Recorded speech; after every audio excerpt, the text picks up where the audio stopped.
So I'm going to continue reading Matthew Arnold's Function of Criticism. Having issues staying focused. So, starting with line 11. The critical power is of lower rank than the creative, true, but in assenting to this proposition, one or two things are to be kept in mind. It is undeniable that the exercise of a creative power, that of free creative activity, is the highest function of man. It is proved to be so by man's finding in it his true happiness, but it is undeniable also that men may have the sense of exercising this free creative activity in other ways than in producing great works of literature or art. And if it were not so, all but a very few men could be shut out from the true happiness of all men. They may have it in well-doing, they may have it in learning, they may have it even in criticizing. This is one thing to be kept in mind. Right? So, there are a lot of different ways to interpret this. First thing. Second thing.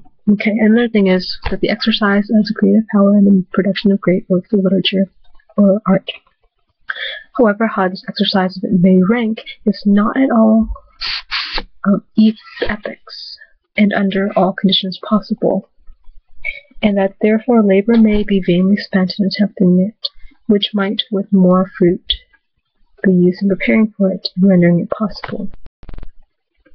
Hold on. Another thing is that the exercise of the creative power in the production of great works of literature or art, however high this exercise of it may rank, is not at all epochs, and under all conditions possible, and that therefore labor may be vainly spent in attempting it, which might with more fruit be used in preparing for it and rendering it possible. This creative power works with elements, with materials. What if it has not these materials, these elements, ready for its use? In that case, it must surely wait until they are ready. Now, in literature, I will limit myself to literature, for it is about literature that the question arises. The elements with which the elements with which the creative power works are ideas. Okay, elements, creative power, are ideas. So the elements of creative power works are ideas, right? The best ideas on heavy matter which literature touches current at the time. Best ideas. Okay. So at any rate, we may lay it down as certain that in modern literature no manifestation of the creative power not working with these can be very important or fruitful. So the best creative ideas at the time more likely to be important or fruitful. And I say current at the time, not merely accessible at the time, for creative literary genius does not principally show itself in discovering new ideas. That is rather the business of the philosopher. Okay. Alright, so running on with this. Philosophers find new ideas. Writers, not really. I'm gonna go for a charge on this laptop. Alright. And I ran over my charger with my stupid chair. Alright. And as rather as the philosopher, the grand work of literary genius, is a work of synthesis and exposition. Synthesis, put things together, and what's it? Exposition. Exposition. Can mean a lot of things. It can mean putting things on show. Right. Not of analysis and discovery. Why did this do not? Discovery. Debatable. It's in the philosophy. But, okay. Its gifts Its gift lies in the faculty of being happily inspired by a certain intellectual and spiritual atmosphere, by a certain order of ideas, when it finds itself in the most dealing divinely with these ideas, presenting them in the most effective and attractive combinations, making beautiful words with them, in short. Okay. What is the subject of this? The literary genius does not analyze or discover. Literary genius.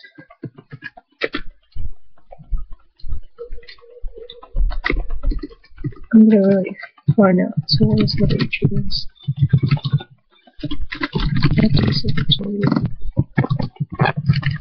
So philosophy. I suppose to say philosophy or criticism.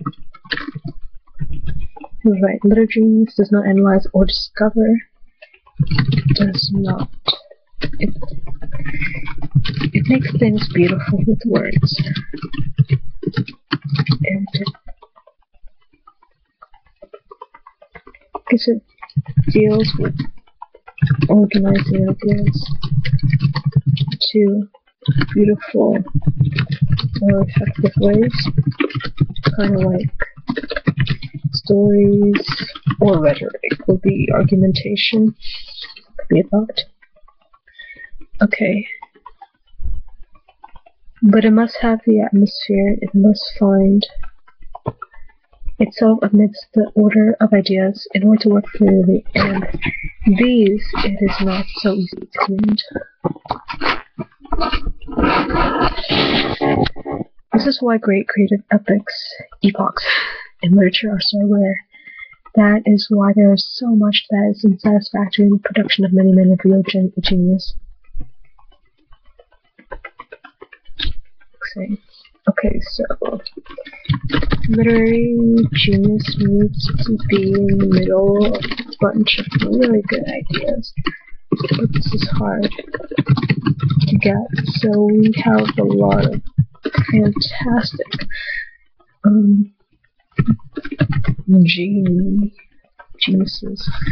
geniuses, and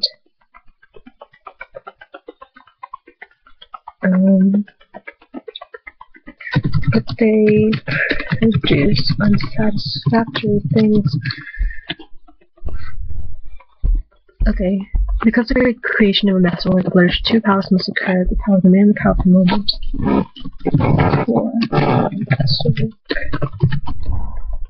For a great work to be made, we need these two things. Right. First thing is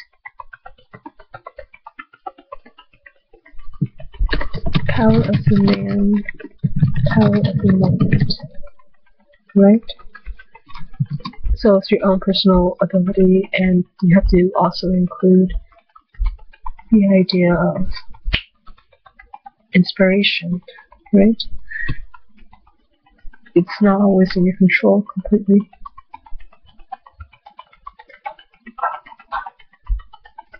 And the man is not enough without the moment. Just almost very, very good. Man is not enough without the moment.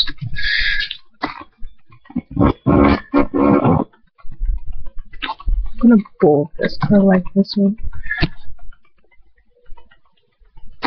The creative power has for its happy exercise appointed elements, and those elements are not in its own control. Nay, there are more within the control of the critical power.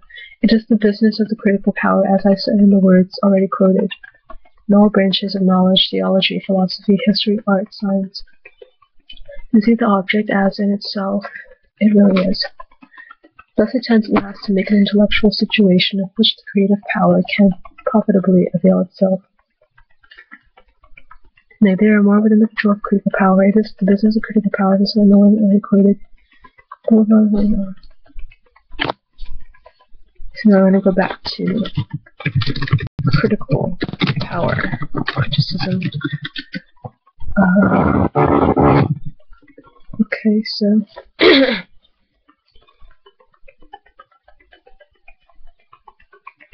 So elements are more in control with the critical power. So critical power has more control over these elements. And what are these elements?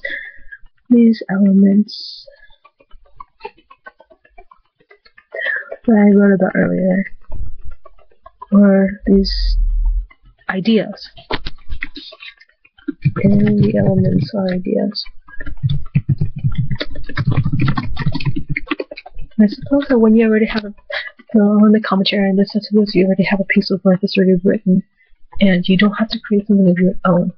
You're putting in your own opinions. You have the inspiration already there. You have your opinions already there. You just build off of that when you're writing criticism. So that works. Right, so these are more within the control of critical power. This division of the critical power, as I said in the words already quoted, in all branches of knowledge, theology, philosophy, history, art, science, to see the object as in itself it really is. Thus it tends at last to make an intellectual a situation of which the creative power can profitably avail itself. It tends to establish an order of ideas, if not absolutely true, yet true by comparison with that which it displaces, to make the best ideas prevail. So criticism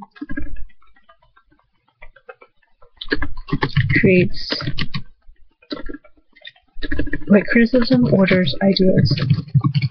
It's in order. It doesn't blossom, but it's in order.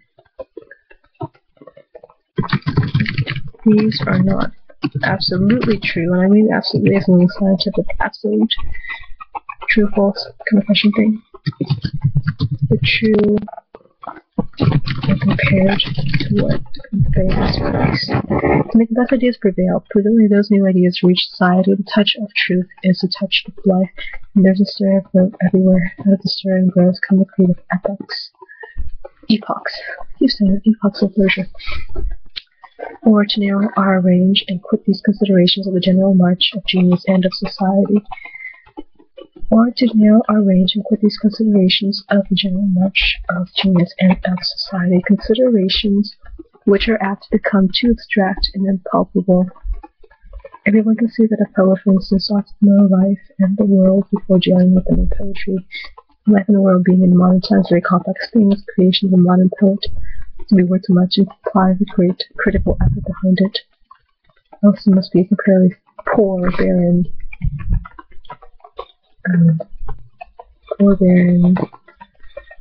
took a note on that. So, a poet needs to know which they are writing about first, or they can write it. And these things are life and the world. Right now, these two things are super complicated.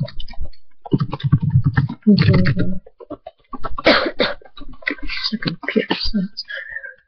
The life and the world that we're dealing with in the poetry, and life and the world being in modern times, very complex things. The creation of a modern poet to be worth much implies a great critical effort behind it. Also must be comparatively poor, barren, and short-lived but fair.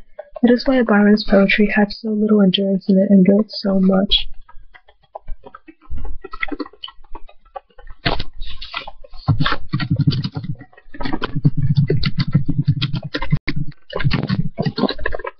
I actually don't know what the hell song is reading by Byron right now in my minute period. And you know what? Byron was a pop star of his age. I think he was advertised as the first celebrity of his age.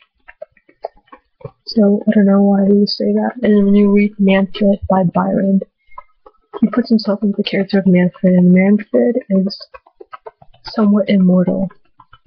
He's a magician, and he is an immortal character until he dies at the end of the play. I don't understand that. So, keep reading this. This is kind of remember this was called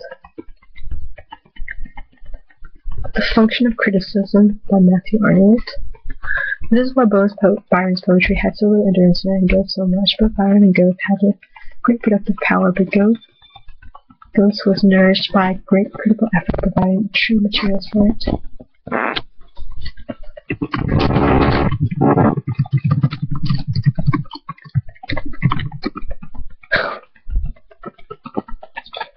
Okay. Goethe was nourished by great critical effort by instruments. Goethe's writing had great critical effort providing the materials for nourishing. Goethe knew life and the world, the poet's necessary subjects, much more comprehensively and thoroughly than Byron.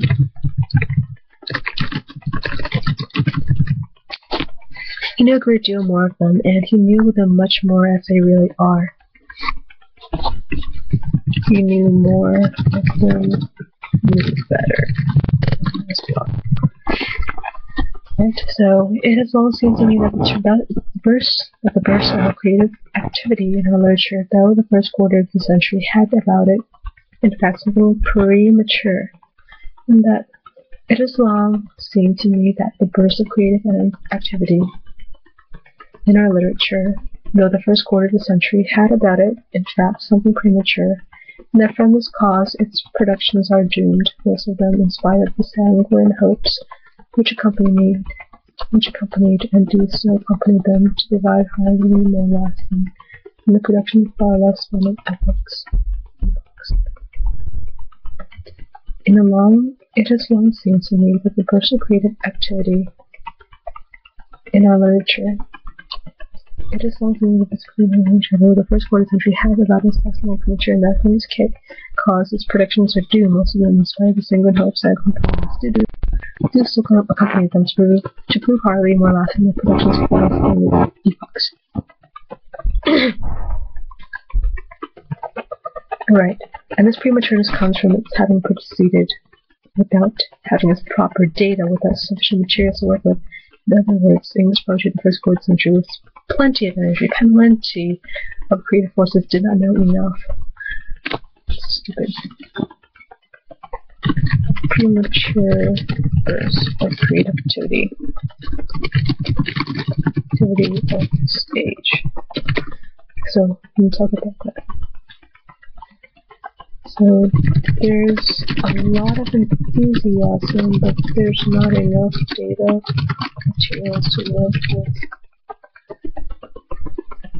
English poetry at the first quarter of this century, I believe this is the 1800s, 19th century.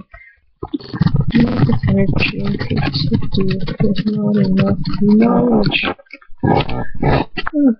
In other words, this makes Byron so empty of matter, Shelley so incoherent, Wordsworth, even profound as he is, yet so wanting in completeness and variety.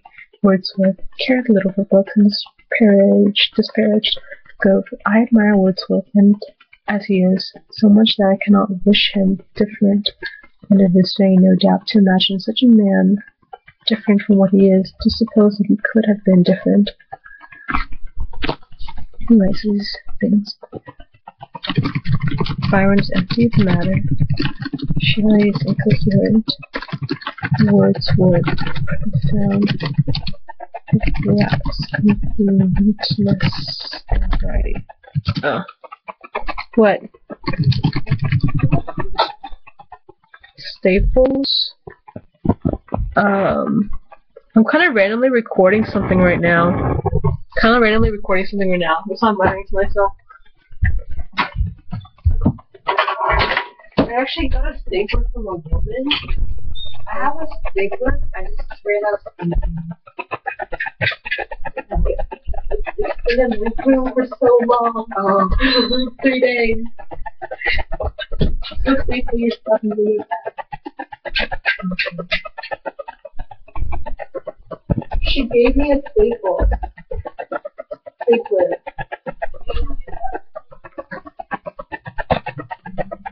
What do you mean? Like some random woman like gave me that. She's in my class. She's like, do you need a stapler? And I'm like, okay. Wait, small ones? Yeah, it's like, what did you say with some of them? Yeah.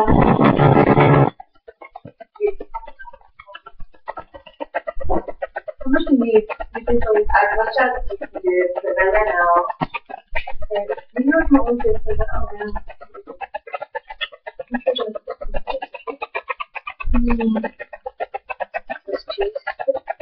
Thank you. I'll go shopping for more.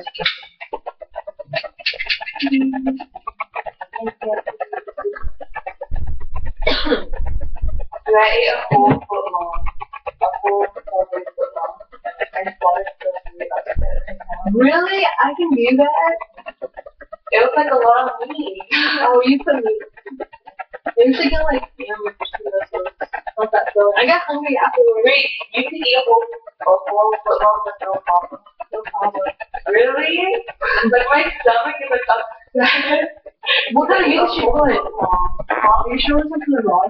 I put tuna and a lot of vegetables and stuff. Maybe it's kind of cold. But that's a lot, a whole foot long. I can't eat. Like, you can eat that. It's so funny. This is like a freaking big sandwich. It's big. I've done that before, though. I feel like 3 more. Does that even fit in there? Maybe just eat it someday and record myself eating it for fun. Alright, when you do, give it to me. I want to see that. I swear to you. You have to sleep sandwich. I don't know how you do. Oh my god, it's coming back. Keep it on. Yeah.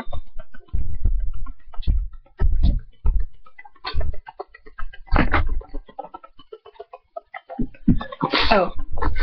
Hello. Back to recording. Man, that added like 3 minutes to my video. Okay. Alright. Go into the life of the world and pose necessary objects much more than comprehensively and blah blah blah. Okay. Wordsworth cared little for books, and his parade goes. So Wordsworth cared little for books. This parade goes. I admire Wordsworth as he is so much that I cannot wish him different, and it is vain, no doubt, to imagine such a man different from what he is, to suppose that he could have been different. Right. So here he is talking about Wordsworth, and it's interesting because not John Ruskin. This is Matthew Arnold and his criticism. What is the function of criticism? Because Matthew Arnold here is criticizing Wordsworth technically. Yeah. He says that it's a weird thing called wanting Wordsworth to be different because it's possible for him to be different. Does not return a solution to the expression. What's that he could have been reading books? Oh yeah, he just parades ghosts without reading ghosts. And this might have helped him to be very flattered that he criticized that reading, so it's a hollow criticism. Alright, so Wordsworth as having a hollow criticism. Okay. Compare this to how Matthew Arnold handles criticism. Okay.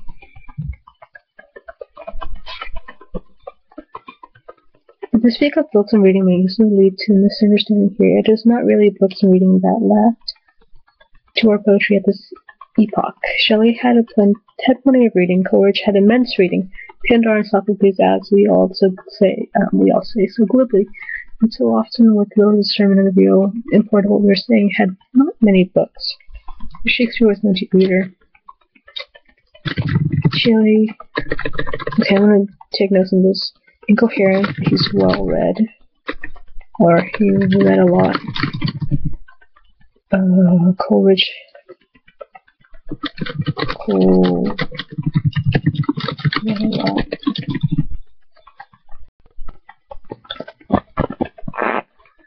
Pindar and Sophocles, as we all say so glibly, nothing with sober discernment to the real import of what they are saying, had not many so many books, but Shakespeare was no deep reader. Right. Sphere didn't read much. Pindar and Sophocles.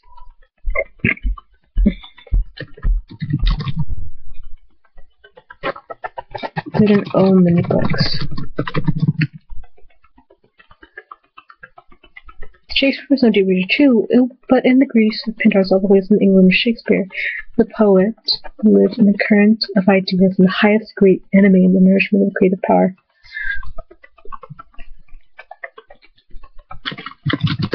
So, those Pindar, Sophocles, and Shakespeare a lot of black folks. They lived in eras and places where going on at the time that nourish creativity. So many ideas going around. Society was in the fullest measure, permeated by fresh thought, intelligent, alive. Years of new thought society. Intelligent and alive, and the state of things in the true base is the true basis for the creative powers exercised, and this defines its data. Its material is truly ready for its hand. All the books we're reading in the world are only valuable as they are helps to this. Okay. Good for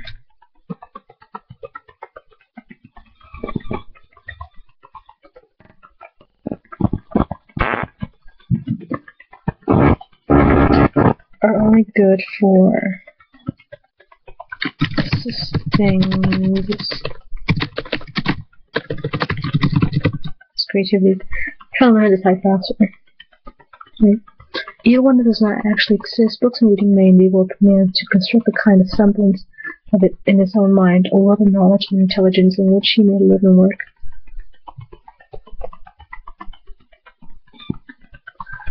Okay, so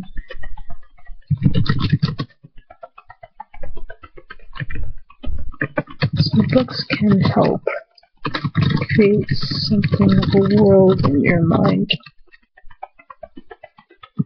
A world of knowledge and intelligence in which you can live and work. This is by no means an equivalent to the artist for the national diffuse life in epochs. This is by no means an equivalent to the artist for the nationally diffuse life and thoughts of the epochs of Sophocles and Shakespeare. Besides that it may be a means of preparation for such epochs, it does not really constitute it as if many share in it, a quickening and sustaining atmosphere of great value. Such an atmosphere, many-sided learning, and the long and widely combined critical effort of Germany 4 months ago, when it lived and worked, there was no national glow for life and thought, there as in the Athens or Pericles or England of Elizabeth. That was the poet's weaknesses.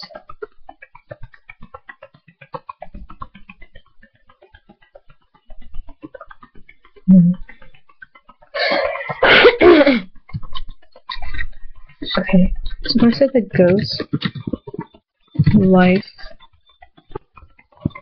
laughed, the national glow of life, absence of Pericles or the England of Elizabeth.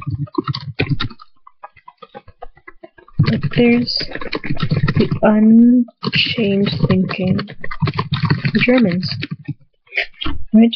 This was a strength. In England of the first quarter of the century, there was neither a national glow of life and thought, as we had in Asia Elizabeth, nor a culture of forces, such as we found in Germany.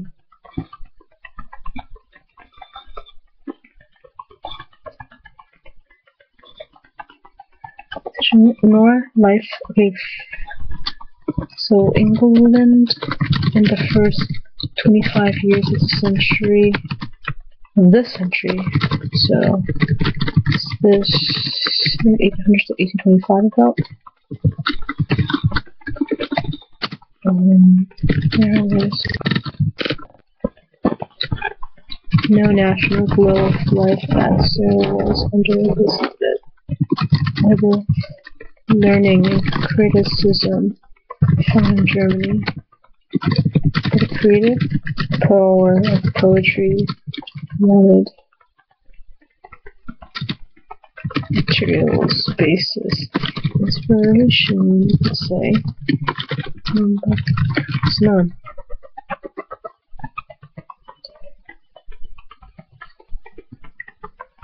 The satisfaction in itself and its increased play of its own activity, the French Revolution took poetry kinda up with itself. Unless it had nothing else to base itself off on in itself. This is me, my thoughts. Right. French Revolution. Okay. No. French Revolution took a political, practical character. French Revolution took a political, practical character. The movement that which went on in France under the old regime from 1700 to 1789 was far more really akin than that of the Revolution itself to the movement of the Renaissance. In that sense, the France of Voltaire and Rousseau told far more powerfully upon the mind of Europe than the France of the Revolution.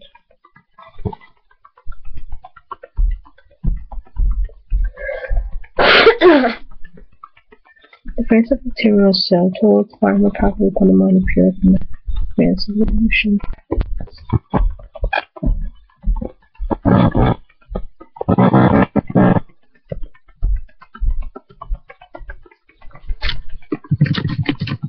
The France of Voltaire and Rousseau affected the minds of Europe more than the France of the French Revolution.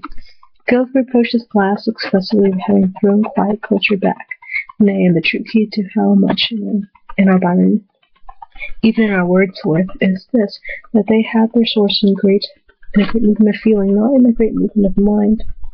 The French Revolution, however, that subject of so much blind love and so much blind hatred, found undoubtedly its motive power and its intelligence in men and not in their practical sense.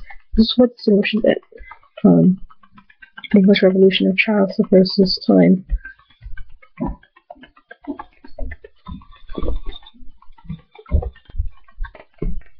So much more hatred.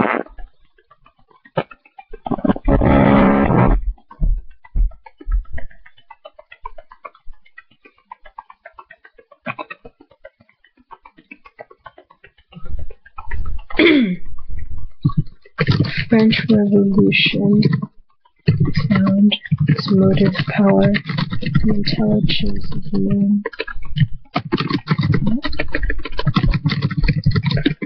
Sense. This makes it different from the English Revolution of Charles I's time.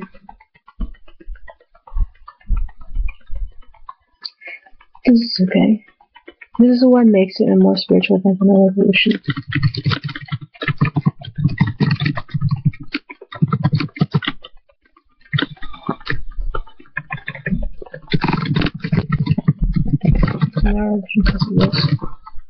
An event of much more powerful moral interest, but practically less successful.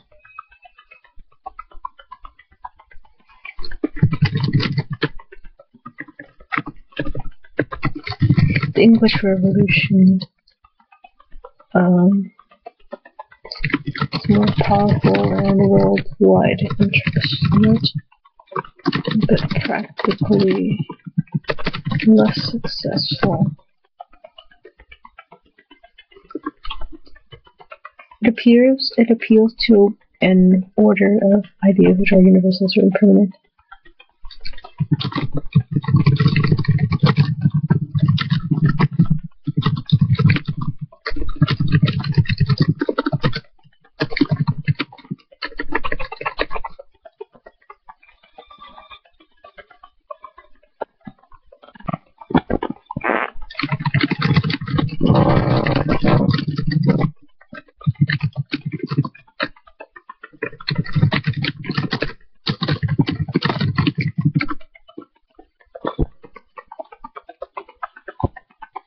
1789.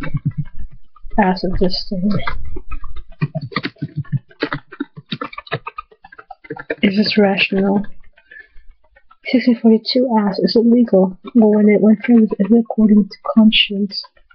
This is the English fashion. Fashionably treated within its own sphere, with highest respect for success within its own sphere, has been prodigious. What is law in one place is not law in another. What is law here today is not law even here tomorrow. Subjectivity and ability. Law. Law here is not same as law there. Law is not the same as law. Right? And as for conscience, what is binding on one's man's conscience, not binding on others? No one refers to what we have. The surplus minister of St. Giles Church in England at Edinburgh obeyed an impulse to which millions of the human race in the universe were permitted to remain strangers, but the prescription of reason are absolute, unchanging, of universal validity. To count by chance is the easiest way of counting. It is a proposition of which everyone, from here to the antipodes, feels the force. At least I should say so. We do not live in a country where it is not impossible that any morning we may find a letter in the Times declaring the decimal coinage is an absurdity.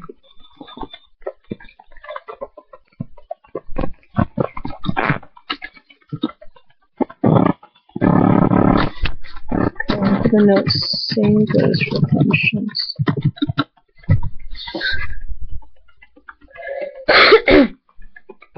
This whole mission should have been penetrated with an enthusiasm for pure reason, with an ardent zeal for making his prescriptions. Very long video. I'm gonna stop this and,